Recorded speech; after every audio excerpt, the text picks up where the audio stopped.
I think it's a great tool for your training program. The big thing for me that I've seen in the past personally, this is even going back to the fire department days, is just making sure that you have a good quality if you're using VR, making sure that you're having a good quality program. Because I'll give you an example. Is we at the fire department we got a brand new ladder truck, and it was a hook and ladder, so it was one that had the driver in the front and the driver in the back. And so we brought in this training simulator, and it had 3 giant screens. It had 2 screens on the side and one in front of you to make it appear to be realistic, like you can get, as if you're looking out your side windows, all that stuff.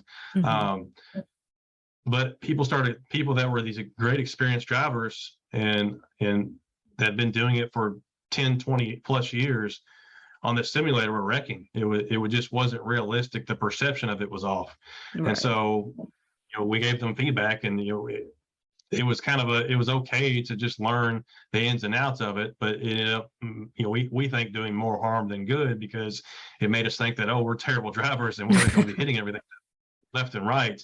But there's plenty of great programs out there, great AR and VR programs out there that will be a great addition to your training program. Again, whether you're doing classroom or you're doing virtual reality, or no matter what the program, whatever type of training you're doing, it should be combined into that entire training program.